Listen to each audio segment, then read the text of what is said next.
Normalmente quando a gente está com dúvidas, medos, inseguranças, a gente está com dúvida se a gente vai seguir um caminho ou outro, né? Será que eu vou lá e falo com aquela pessoa ou não falo? Será que eu fico na zona de conforto ou vou para um novo desafio? Será que eu continuo nessa carreira ou mudo de carreira?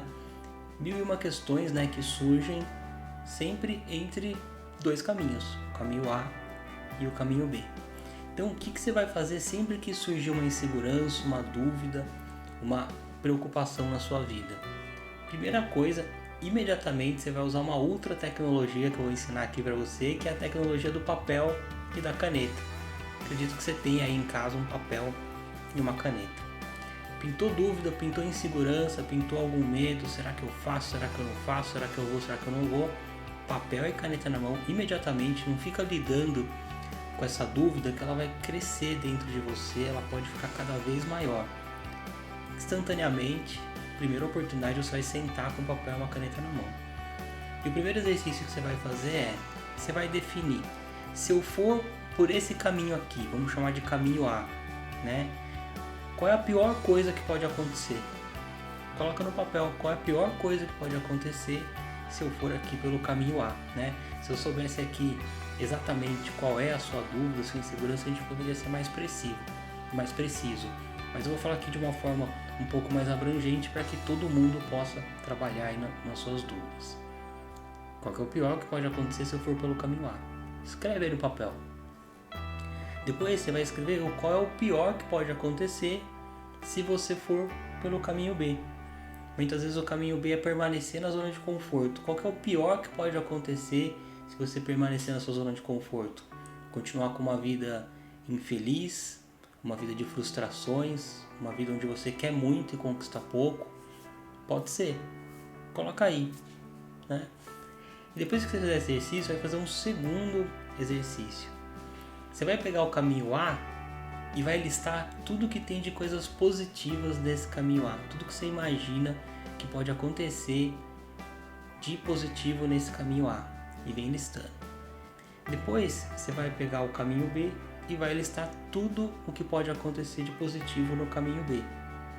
E depois você vai fazer o contrário para os dois caminhos. Você vai colocar tudo que pode acontecer de negativo no caminho A e tudo que pode acontecer de negativo no caminho B. O que vai acontecer aqui? Duas situações. Situação número 1. Você vai perceber que um dos dois caminhos tem bem mais coisas positivas do que negativas. Você vai comparar os dois e falar assim, não, claramente esse aqui é o melhor caminho, eu vou seguir por ele. Esse é o primeiro caso. O segundo caso é quando eles forem muito parecidos. Às vezes não é nem que assim tem o mesmo número de coisas positivas, 10 e 10, né? Mas às vezes é uma coisa assim de 10 e 7, sabe? Às vezes aqui tem menos, mas são coisas que parecem ser mais importantes para você. Você olha ali e você fala, nossa, eu fiquei com mais dúvida do que eu já estava, porque eles são muito parecidos. E olha só que interessante que é isso. Quando você tem dois caminhos e eles são muito parecidos, eles estão em pé de igualdade. O que é isso?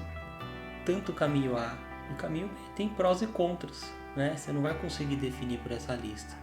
E aí o que acontece? Você ganha um aval para seguir seu coração, né? Eu poderia dizer logo no começo dessa pergunta, siga o seu coração.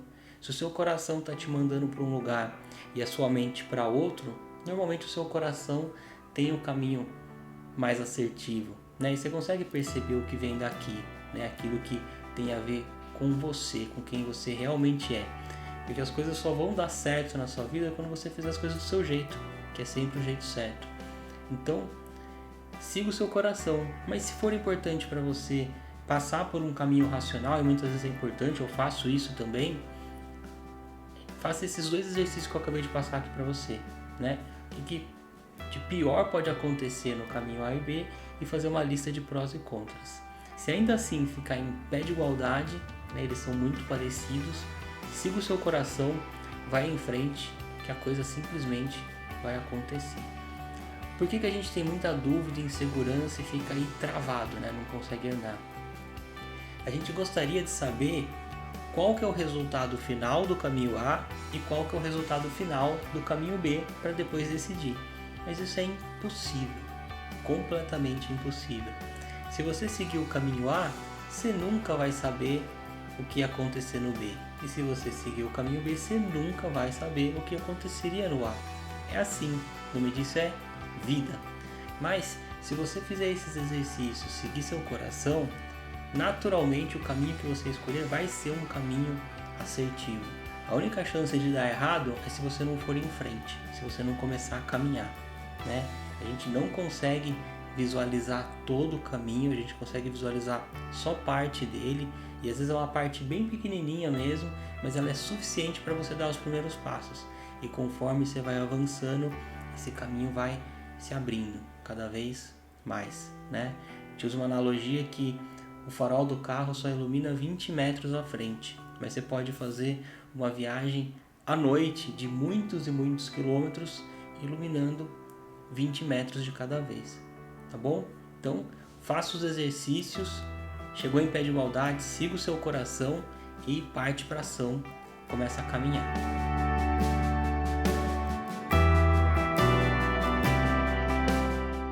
Eu vou dar aqui um passo a passo para que você transforme um sonho em uma meta e como fazer para você iniciar essa caminhada para conquistar os seus sonhos. Então são 4 passos.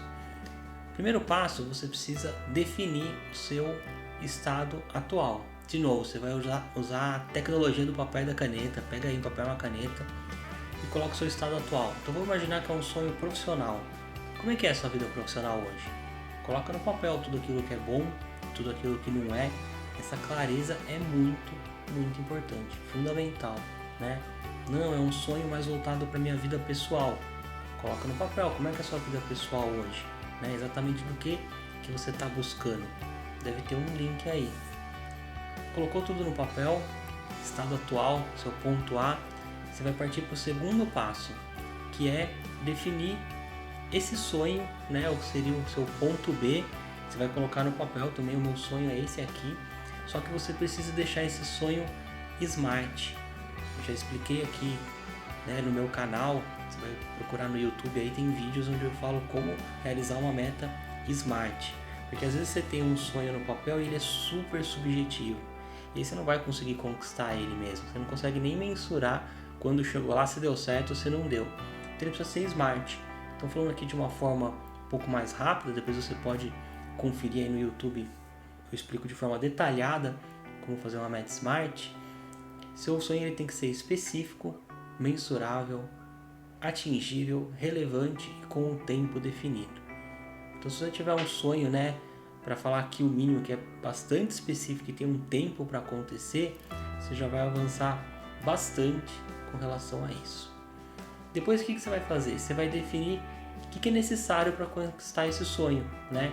Quais são os conhecimentos que são necessários, se você precisa de algum tipo de formação, qual que é o custo para isso, às vezes alguma coisa que você vai ter que investir um dinheiro, talvez você vai precisar ir de algum parceiro, né? Muitas vezes não dá pra gente fazer tudo sozinho, às vezes você tem uma habilidade, falta alguma, e tem alguém que tem essa habilidade que te falta e precisa de alguém com a sua habilidade. Olha que incrível isso. Você pode formar uma parceria, então você vai colocar aí no papel, no terceiro passo, tudo que é necessário para que esse sonho seja conquistado. Quarto passo, iniciar a caminhada, nem que seja com o mínimo.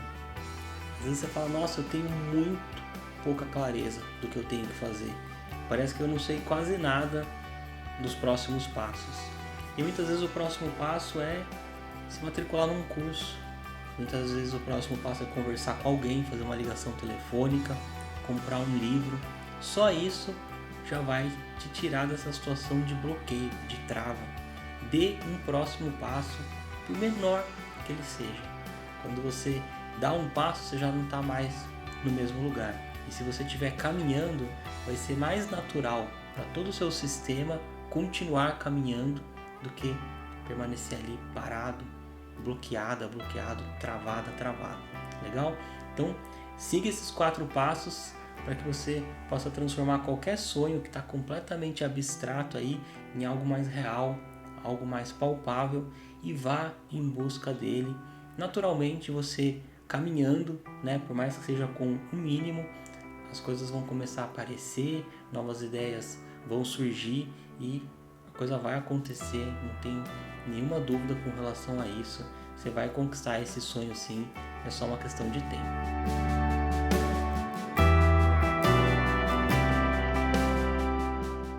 Eu vou usar aqui um exemplo de como eu fiz para vencer o medo de falar em público. Eu tinha muita vontade, eu tinha grandes oportunidades para falar em público e eu me boicotava demais. Estava sempre com insegurança, me travando e perdi várias oportunidades na vida lá atrás por ter esse pânico de falar em público. E eu vou te contar aqui como é que eu fiz, né? Talvez o seu caso não seja medo de falar em público, mas você pode ir adaptando para o seu caso, tá? Primeira coisa que é fundamental você aprender: coragem não é ausência de medo. Uma pessoa extremamente corajosa não é uma pessoa que tem medo. Uma pessoa extremamente corajosa é uma pessoa que faz apesar do medo. Então o medo ele vai continuar acontecendo na sua vida, isso é natural, só que ele não vai tomar conta da sua vida, ele não vai tomar conta do seu dia, ele vai acontecer por um espaço de tempo bem curto e você vai dominar ele e você vai à frente. Então a primeira coisa que você tem que deixar presente para você é: eu vou sentir medo, isso é normal, e o que vai definir se eu sou uma pessoa corajosa ou não, se eu vou enfrentar esse medo ou não. Eu vou te contar um segredo aqui: sempre que você enfrenta o medo, você vence ele. O que é o medo, né? Você tem um desejo da sua alma, algo que você quer fazer. Então se você tem esse desejo, você tem um sonho, aquilo já é seu por um direito divino, aquilo é seu. E a única coisa que você precisa fazer para conquistar esse sonho é enfrentar esse medo. Então vem o desejo de algo que é seu, o medo, e aí uma vez que você enfrenta ele, vem o seu prêmio, vamos chamar assim na sequência. Então, o medo ele vai acontecer, isso é super natural, só que ele não vai permanecer com você, você vai enfrentar e vai vencer. O que você pode fazer anteriormente para ter mais chances de enfrentar o medo ali na hora H e vencer ele? É preparar sua mente. Então na aula 2 eu falei bastante sobre isso, né? É usar todas aquelas técnicas e ideias para deixar sua mente no positivo. Então quando eu estava querendo vencer esse medo de falar em público, eu ficava repetindo para mim mesmo, eu fazia visualizações de fechar os olhos e me imaginar falando em público, eu escrevia no papel e sempre no positivo, dizendo que sim, eu sou uma pessoa que tem facilidade para falar em público, sim, eu sou uma pessoa que adora fazer isso me traz prazer, alegria, eu compartilho a minha mensagem com outras pessoas e essas pessoas são beneficiadas, são transformadas, eu sou muito mais útil para o mundo compartilhando essas mensagens do que guardando para mim. Então eu ficava constantemente repetindo, escrevendo isso para que a minha mente fosse entrando em sintonia com isso. Nosso cérebro, ele sempre quer entrar em congruência com aquilo que você fala, com aquilo que você pensa. Então, eu por falar tanto isso, repetir para o meu cérebro, a hora que eu ia falar em público, ele precisava entrar em congruência com isso. E ele me dava uma série de estados de recursos para que eu pudesse fazer aquilo. E para mim foi muito gratificante quando eu comecei a falar em público e sentir prazer. Eram momentos incríveis, até hoje é assim, são momentos de muita alegria para mim e eu trabalhei para acontecer isso. Não nasci com nenhum dom, muito pelo contrário, tinha muita dificuldade, sofria bastante com isso, mas trabalhando a coisa aconteceu. Outra coisa que você pode fazer e é importante é legendar os sentimentos. O que eu quero dizer com legendar os sentimentos? Então, quando eu estava ali prestes a fazer uma palestra, dar uma aula, vinha um sentimento, que eu poderia chamar ele de medo e poderia começar a legendar ele assim: nossa, eu tô com medo, acho que eu vou esquecer aquilo que eu tenho que falar, nossa, acho que eu vou gaguejar, nossa, será que as pessoas vão gostar de mim, será que não vão gostar de mim, será que as pessoas vão fazer perguntas que eu não sei responder? Poderia legendar dessa forma. Não, eu legendava diferente. Quando vinha essa sensação, né, que sim, era um medo, uma insegurança, eu legendava da seguinte forma: essa sensação, isso que eu estou sentindo, é só um sinal de que eu me importo. de que eu me importo com a minha mensagem, de que eu me importo com essas pessoas que estão aqui e de que eu quero fazer o melhor por eles. Então o meu corpo ele está em hiperfoco, ele está em estado de alerta e ele está literalmente bombeando sangue aí para todas as partes do meu corpo. Ele está me dando muito foco para que eu possa realizar a melhor palestra, a melhor aula e transformar essas pessoas que estão aqui. Eu tenho esse propósito muito grande, né, de ajudar as pessoas a serem tudo que elas podem ser, para que elas possam vencer esses medos, realizar seus sonhos, e eu ficava repetindo isso constantemente. Então, a hora que eu estava ali minutos antes da palestra, da aula, de uma reunião importante, vinha essa sensação, que sim, é um medo, mas eu começava a legendar ela como algo positivo.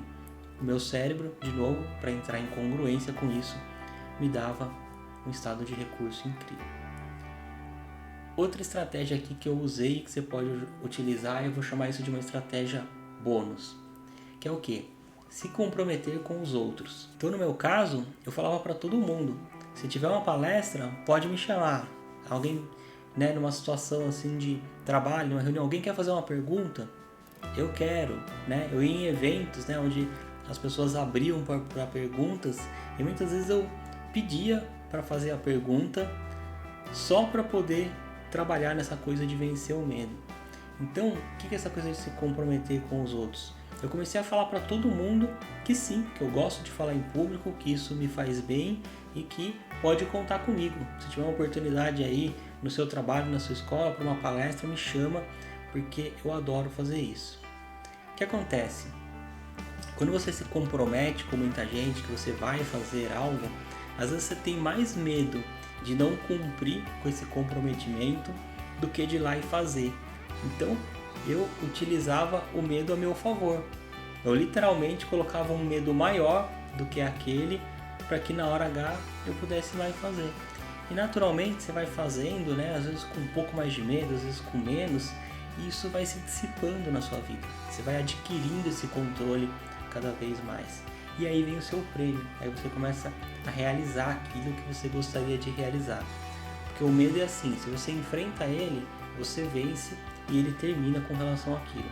Se você não enfrenta, né, mesmo, por exemplo, quando eu não enfrentava o medo de falar em público, não é que passava o evento e o medo ia embora, ele ficava comigo. Ficava sempre pensando, poxa, e se tiver uma oportunidade de novo, será que eu vou ficar com medo? Será que eu vou conseguir? Será que eu não vou? É infernal viver assim, ninguém merece viver dessa forma. Então, siga esses passos aqui que eu tenho certeza que ele vai ajudar você demais.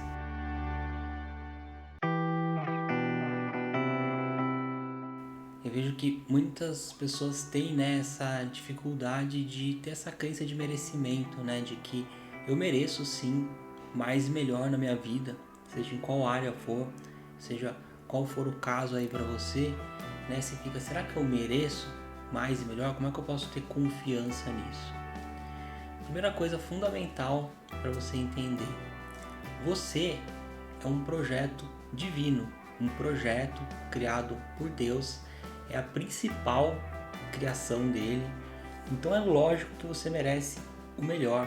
Você está aqui na Terra com uma missão, e uma missão que ela foi desenhada para você, né? Então você pode imaginar assim que você foi um projeto feito por Deus e não é um projeto falho, com problemas, com erros, de forma alguma, é um projeto perfeito. Você é a imagem e semelhança de Deus, então com certeza você merece e merece muito mais.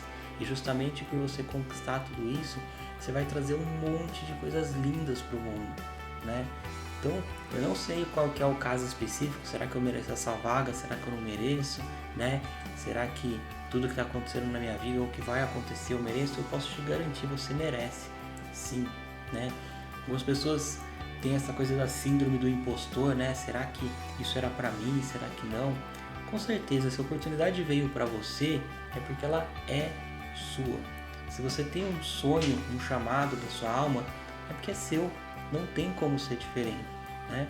Quando são oportunidades aí, né, no mundo, né, oportunidades de trabalho, de qualquer outra coisa, as pessoas não estão tão malucas assim como você pode imaginar. Se a oportunidade veio, é porque você dá conta, é porque você merece. Não quer dizer que você não vai ter que estudar, se preparar, mas com certeza você dá conta, senão essa oportunidade não viria. Então, eu te garanto que você merece isso. Qual que é a sua parte do acordo, né? Então, Deus veio e fez um plano incrível, maravilhoso para você, e você é esse projeto divino. Só que Ele te pede algo em troca. Qual que é a sua parte do acordo? É você entrar em ação. Ele vai te dar esse anseio, esse desejo, Ele vai te dar o prêmio, mas no meio do caminho vai ter o medo ali. E a única coisa que Ele te pede é: entre em ação. Enfrente esse medo, que o prêmio será seu. Então a sua parte do acordo é entrar em ação. Ficou em dúvida, né? Será que eu vou? Será que eu não vou? Você tem que basicamente fazer duas perguntas. A primeira pergunta é: o que o amor faria? O que o amor faria nessa situação? Se eu fosse a representação do amor, né? Que poderia ser um sinônimo de Deus. O que eu faria nessa situação? O que Deus faria nessa situação? Tenho certeza que você vai tomar o melhor caminho. E depois você vai fazer uma outra pergunta, né? Na verdade são duas perguntas anexas. Você vai perguntar assim: isso aqui que eu quero fazer, que eu estou perguntando se eu mereço ou não, se der certo, vai me fazer feliz? Vai me fazer crescer de alguma forma? Se sim, você já tem o primeiro check. Próxima pergunta: vai prejudicar alguém? Alguém vai sair prejudicado nisso? E se for não, pronto, está resolvido, é seu. Vai lá, enfrenta esse medo, conte comigo para ajudar você a enfrentar esses bloqueios, esses medos. Quer me mandar uma pergunta específica, né? Me manda um direct, me manda aí nas minhas redes sociais que eu respondo com o maior prazer do mundo. Mas vai, enfrenta, isso é seu, você merece isso mesmo. É só o que você precisa fazer na parte do acordo, tá tudo desenhado para ser seu. É só você enfrentar o medo e você vai vencer esse medo.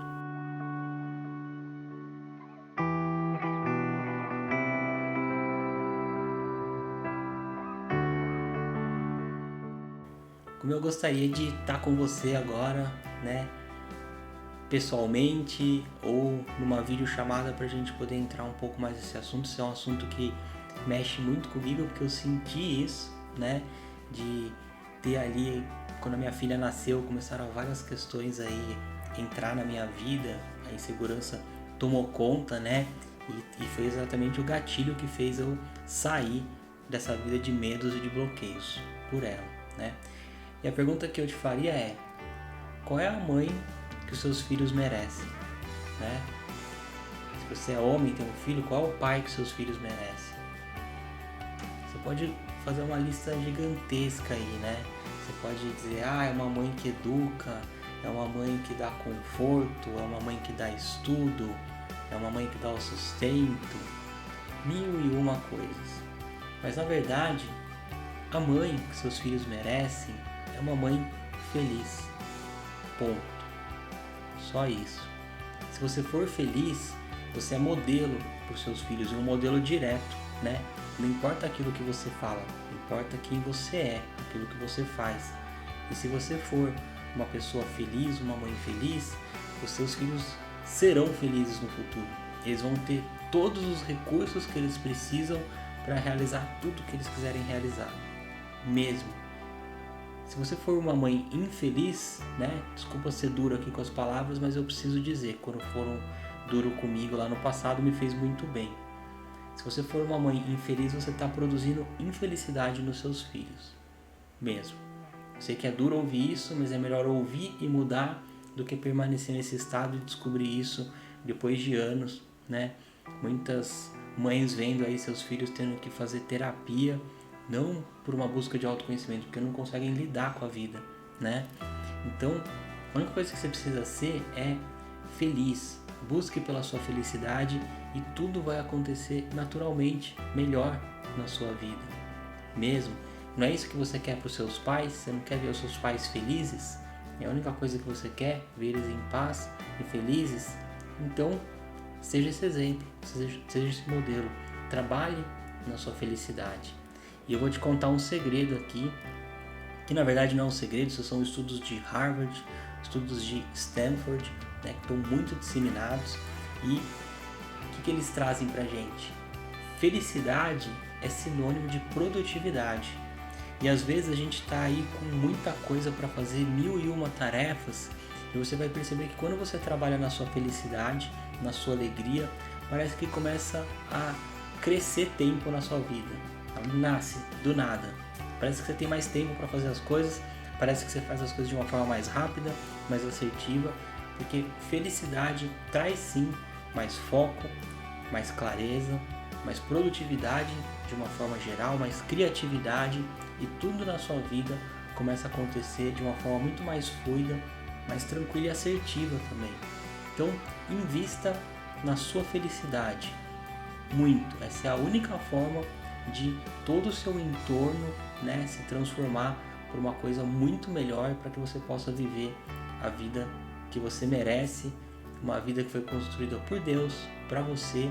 Seria um desperdício muito grande de existência você deixar isso passar.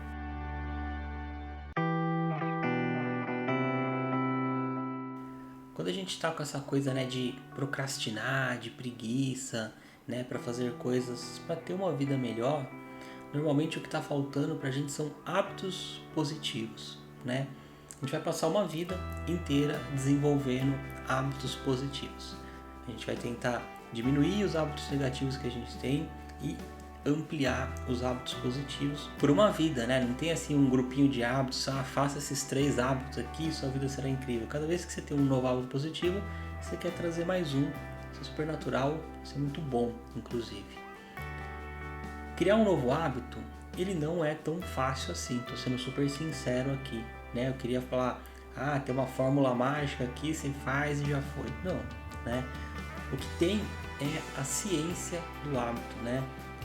Grandes cientistas já trouxeram pra gente como é que a gente faz para criar um hábito de uma forma um pouco mais tranquila, né? A gente chama isso de hábito angular, né? Que são hábitos que você segue essa ciência e que eles trazem uma série de outros bons hábitos para você por tabela, né? Isso é incrível. Eu tenho outros vídeos aqui no meu canal que eu falo, né, sobre como criar esses hábitos angulares, cada um desses passos, mas vamos falar aqui de um passo antes que vai te ajudar demais, que é você criar um mini hábito. O que é um mini hábito? Você vai pegar o hábito e vai transformar ele em algo tão pequenininho que você possa chamar de ridículo, né? É isso? É isso mesmo. E é incrível como funciona. Então vamos supor que você quer ter um mini hábito de leitura, por exemplo. Dentro do meu curso do programa Satoru, eu ensino lá vários mini hábitos. E o hábito da leitura, por exemplo, os alunos começam lendo 2 páginas de um livro por dia. Vai tomar aí uns 2 minutos do seu dia no máximo, e você faz, parece que você não está fazendo nada, mas num dado momento muda uma chave no seu cérebro e para ele é mais natural você ler do que você não ler. Então essa preguiça, né, essa procrastinação, essa coisa que tira a gente do hábito, começa a ser o contrário. Todo o seu sistema vai jogar você para fazer aquilo porque ele criou uma identidade onde você é uma pessoa que lê. Então, você quer criar o hábito de meditar? Dentro do programa Satoru a gente fala para começar com 2 minutos de meditação. Exercício físico, 2 minutos de exercício físico. Mesmo, inclusive tem lá os exercícios para você fazer por apenas 2 minutos, depois você pode ir ampliando, né, e crescendo para 5, para 20 minutos, né? Mas o início de tudo é o mini hábito.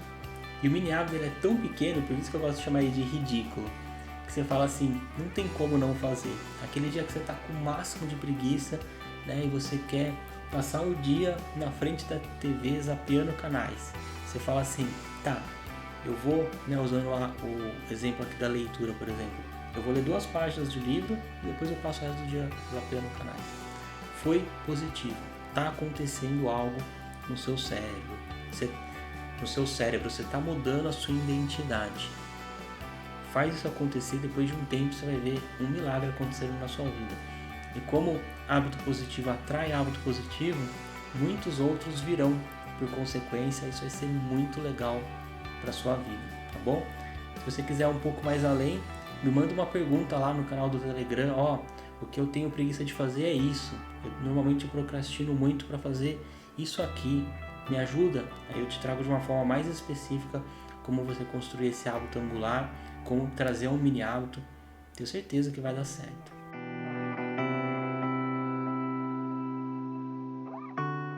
O que é ansiedade, né? É importante entender isso. Ansiedade é sempre quando você fica jogando a sua mente para o futuro, né? E como o seu cérebro não encontra o que vai acontecer no futuro, ainda não existe isso, né? Ele começa como se fosse girando. Sabe quando você tem um aplicativo na internet que você entra e ele fica carregando? É isso, ele fica carregando porque ele não encontra essa informação, e aí vem essa sensação de ansiedade que eu sei, incomoda demais a gente no dia a dia, né? Então você precisa ficar mais no momento presente, no aqui e agora. Sempre que você está no momento presente, no aqui e agora, a ansiedade some, tá? Mas não é simples, né? Se você tentar ficar no momento presente, no aqui e agora, a coisa é complicada. Eu entendo isso, mas é um treino mesmo. Então, o que você pode fazer? Pode fazer práticas como meditação, por exemplo, yoga, por exemplo, que te ajudam a estar no momento presente. E sempre quando você for fazer meditação, né, só como um exemplo aqui, começa fazendo 1 minuto, 2. E se você for fazer 2 minutos de meditação, desses 2 minutos você ficar 1 minuto e 50 pensando um monte de coisa, né, você não consegue se concentrar ali na prática da meditação, tá tudo bem. Está acontecendo mesmo. Não se cobre por sentar e fazer meia hora de meditação e achar que você vai ficar, por exemplo, né, uma meditação com um mantra, repetindo esse mantra e prestando atenção nele o tempo todo. Muito difícil, né? Nem quem já medita há muito tempo e é experiente consegue fazer isso. Eu já faço meditação há muitos anos e dedico um bom tempo do meu dia para isso, mas às vezes tem prática de meditação que eu não consigo focar nem um segundo. Minha mente está muito agitada e é natural isso. Outras práticas que você pode fazer, né, que a gente chama de mindfulness, né, que é essa atenção plena, é você pegar práticas do seu dia a dia e ter atenção plena. Então, por exemplo, escovar os dentes. Você vai lá e você fica totalmente focado nesse ato de escovar os dentes, né? Sente o cheiro da pasta, sente o gosto, sente o contato da escova com os seus dentes. Fica prestando atenção nisso, que isso vai treinar o seu cérebro como se fosse um músculo mesmo, para ele ficar mais no presente. E naturalmente você vai perceber a sua ansiedade caindo. Se você perceber que a ansiedade ela chegou, né, você já está tendo um momento de ansiedade, um primeiro exercício que você pode fazer é ter uma respiração consciente. Então você pode inspirar pelo nariz por 6 segundos, né, contando até 6. Você vai segurar essa respiração por 3 segundos e depois você vai soltar pela boca de uma forma bem devagar, deixa sair por mais 6 segundos. Faz isso durante um tempo que você vai oxigenar seu cérebro e ele vai ter uma tendência a te voltar para o momento presente, para que agora essa ansiedade vai passar. Outra coisa fundamental que eu quero deixar claro aqui para você. Eu defendo muito a ideia de você ter uma visão de futuro, né? Isso vai acabar demais com dúvidas e inseguranças que você tem. Só que a visão de futuro é um exercício que você faz, define e esquece isso. Você vai voltar por aqui agora, para o seu dia a dia, e você vai aproveitar essa jornada com cada um desses passos, né? Dentro do programa Satoru você faz essa jornada nos exercícios e aí você vai anotar ela, vai ter ela com clareza, vai ter clareza de todos os passos que você vai seguir e depois você só curte a jornada. Você vai aprender a curtir cada um dos momentos, cada um dos desafios, cada alegria que acontece na sua vida. É muito importante você curtir o processo, curtir essa jornada e não ficar só em busca de um sonho, em busca de um sonho, em busca de um sonho. Isso é muito cansativo e pode ser ainda que você chegue lá, conquiste e fique com a sensação de que não valeu a pena. Então, as duas coisas são muito importantes. Você ter a visão de futuro, entender o que você quer como um sonho, só que tão importante quanto isso, ou às vezes até mais, é você aprender a curtir a jornada, e é possível sim, né? Com alguns conceitos, com alguns princípios, com algumas práticas, você aprende a curtir essa jornada e tornar uma vida incrível todo dia. É essa vida que você merece. É uma vida que você acorda e está feliz, está alegre, você quer curtir aquele dia e não só uma ansiedade, uma pressão para conquistar algo lá no futuro.